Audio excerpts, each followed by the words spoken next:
Respon untuk Kiai Muharrar. Cukup panjenengan sodorkan bukti ada manuskrip atau ada kitab yang membuktikan bahwasanya itu silsilah Ba'alawi nyambung ke Rasulullah. Coba mana coba? Udah sodorkan silsilahnya tiga penggede Habib yang ada di Indonesia. Sodorkan silsilahnya, sodorkan hari kelahiran dan hari wafatnya. Mana kitab-kitab yang mengatakan bahwa beliau adalah min dzurriyyatir Rasul. Sodorkan. Kalau benar-benar ada, sampean tak beri hadiah 7 mobil. Saya punya 7 mobil ini. Tak berikan sampean semua. Plus sampean tak beri tanah. Saya punya tanah rumah ada di Bilangsari dekat kota. Udah hadiah untuk kamu. Baik. Ini bukan kali pertama kita melihat fenomena tantang-menantang seperti ini. Sebelum saya menanggapi pernyataan Kiai Muharrar di atas, coba refleksikan sedikit apa yang sudah berlangsung sekian lama tentang perdebatan nasab Ba'alawi ini. Dahulu, kalau teman-teman masih ingat, ada seseorang yang petantang-petenteng menantang debat dengan siapapun 3 hari 3 malam. Saya berani berdebat dengan siapapun 3 hari 3 malam untuk mempertahankan tesis ini. Lalu ketika didatangi ke Kesultanan Banten yang notabene-nya adalah daerahnya sendiri, rumah beliau sendiri, justru yang bersangkutan tidak mau hadir dan hanya mengirim utusan. Anda yang menantang debat, lalu Anda juga yang tidak hadir. Lalu kemudian minta tambahan syarat inilah itulah, harus dengan perwakilan resmi Rabithah Alawiyah lah, menantang Rabithah untuk mengundang. Ternyata ketika pada akhirnya diundang oleh Rabithah Alawiyah, yang bersangkutan pun tidak hadir juga. Lalu pada bagian berikutnya yang bersangkutan mencoba berkelit dengan mengundang balik Rabithah Alawiyah ke UIN Wali Songo. Rabithah Alawiyah mengamini dan sudah siap untuk mengirimkan perwakilan untuk acara di Semarang tersebut. Lalu H-3 ternyata acaranya dibatalkan. Lucunya yang diundang dalam hal ini Rabithah Alawiyah yang dituduh membatalkan acaranya. Apa sih salahnya seminar ilmiah internasional itu? Apa salahnya? Apa karena oknum-oknum ini takut sama Rabithah Alawiyah? Takut sama Habib? Kemudian sudah diminta oleh Gus Wafi, juga tidak direspon. Anda datang pada tanggal 7 September bersama orang-orang yang Anda yakini bisa mempertahankan tesis Anda di Rabithah Alawiyah di tanggal 7 September. Tanggal 10 September, sebagian kita juga akan datang. Anda kan mengatakan 20 orang bariskan di depan saya. Saya sendiri untuk ilmu nasab dan sejarah. Oke. Tanggal 10 September kita akan hadir, tapi tanggal 7 September Anda datang di acara Rabithah. Adil kan? Saya sampai meminta untuk diundang di podcast Bang Haji Roma Irama untuk bersama-sama membuktikan dan membedah fakta dan datanya. Tetapi sampai hari ini belum juga direspon. Kurang netral apalagi coba. Riset psikologi menunjukkan bahwa orang yang tahu posisi argumentatif mereka lemah cenderung menghindari situasi di mana kelemahan itu bisa terekspos secara langsung dan tidak bisa diedit perkataan mereka. Mereka lebih memilih di arena di mana mereka punya kendali pasca produksi. Tulisannya bisa direvisi, videonya bisa dipotong atau diedit, atau terbatas pada audiens yang setuju sejak awal dan tidak akan menentang pendapatnya dengan keras. Kenapa? Karena kalah di depan audiens netral atau musuh adalah kehilangan modal simbolik yang permanen. Bisa viral menjadi meme dan kemudian menjadi bukti konkret kekalahan tersebut. Kemudian jika benar yang bersangkutan hanya mau tampil di tempat yang penonton dan formatnya dia yang mengendalikan, maka sebetulnya dia sedang tidak mencari kebenaran. Yang dia cari adalah validasi dan echo chamber. Orang yang yakin dengan argumennya tidak butuh penonton yang sudah setuju. Dia bersedia menghadapi penonton yang skeptis atau bahkan lawan diskusi yang bertentangan dengan pendapatnya. Karena kekuatan argumen akan membuktikan dan berbicara sendiri. Echo chamber ini situasi di mana kita seperti berteriak di ruang yang sempit. Ini teori umum bahwa orang-orang hanya mau menerima informasi yang ia sudah setujui sejak awal. Fenomena ini sudah sangat dikenal dalam studi komunikasi. Orang yang sangat agresif atau jantan di media sosial seringkali jauh lebih lemah dalam konteks konfrontasi tatap muka. Kenapa?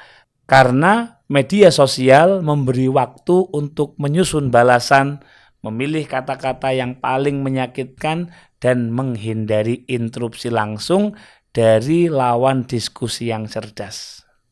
Begini Kiai Muharrar, kalau Anda mau berbicara monolog, bicara di depan cermin, tidak masalah. Tetapi saat ini Anda sering berbicara di ruang publik yang harus dipertanggungjawabkan segala isinya. Dan setiap pernyataan nyeleneh Anda justru selalu diglorifikasi oleh akun-akun anonim salafi.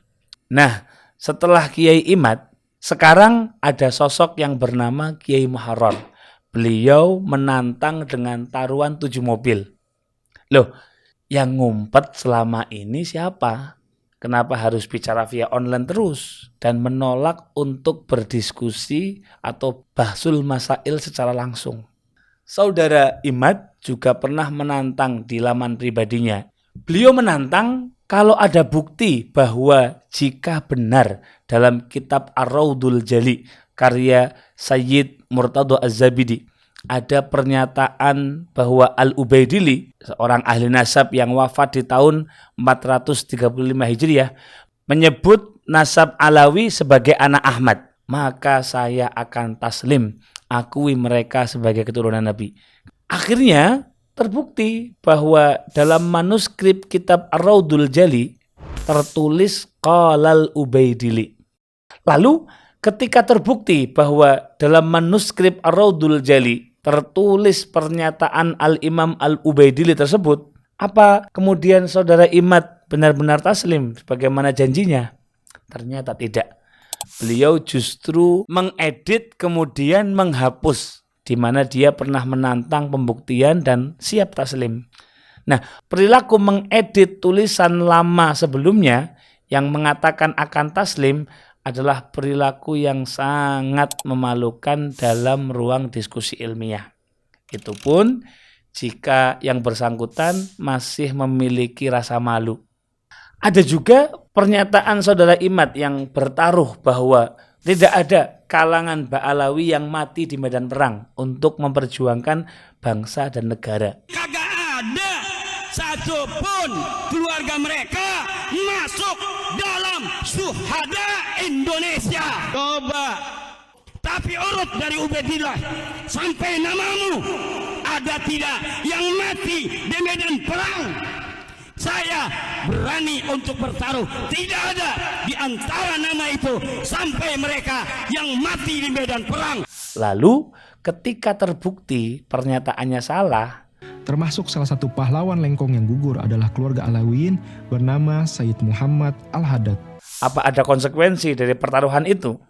Sama sekali tidak ada. Itu hanya omong kosong saja, bertaruh ini itu dan sebagainya. Nah, sekarang ada yang bertaruh 7 mobil katanya. Minta urut-urutan tanggal lahir, tanggal wafat setiap generasi dan minta rujukan kitabnya. Baik, sekilas pintas tantangannya memang terdengar keren. Namun, coba kita telaah. Pak Imad mengikuti Syekh Ibrahim Mansur Al-Amir yang membatalkan Qabilah Tobariyah di Hijaz yang ternyata tidak tercatat nasabnya dari masa ke masa di kitab-kitab nasab sebagai keturunan Sayyidina Husain. Padahal Qabilah Tobariyah sangat berbeda dengan Bani Alawi. Tobariyah dikenal secara syuhrah sebagai Al-Husaini. Tapi kitab-kitab nasab memastikan bahwa leluhur Tobariyah yang bernama Fulan bin Husain bin Ali tidak pernah ada. Hal ini karena semua ulama nasab telah sepakat bahwa keturunan Sayyidina Husain hanya dari satu jalur, yaitu Sayyidina Ali Zainal Abidin semata. Sayangnya, ketika pemilik kitab Al-Ifadhah yang menjelaskan nasab kabilah Tobariyah ini bukanlah Ahlul Bait, diwawancarai oleh Gus Rumel, justru yang bersangkutan menyatakan bahwa nasab Bani Alawi sudah sangat sahih, bahkan dikenal seantero Arab. Bahkan Syekh Ibrahim Mansur mengatakan apa yang dilakukan oleh Pak Imad ini merupakan cara yang bodoh, yang tidak mengerti bagaimana ilmu nasab bekerja. فلذلك مسألة أن أهل بعلوي أن جدهم فيه كلام أو ليس له ذكر، هذه شبهة باطلة. يعني أنا الآن لو أتيت بذكر لجدهم عبيد الله ابن أحمد المهاجر، لو أتيت بذكر له ليقولون طيب هات ابنه أيضا وهات ابنه أيضا ويتسلسل هذا لا يمكن أن تطبقه على كل الأنساب، وهذا من الجهل. لأنك لو أردت أن تطبق هذا الأمر وتقول أن لابد أن يكون للإنسان مصدر لكل رجل من آبائه لأبطلنا كل الأنساب.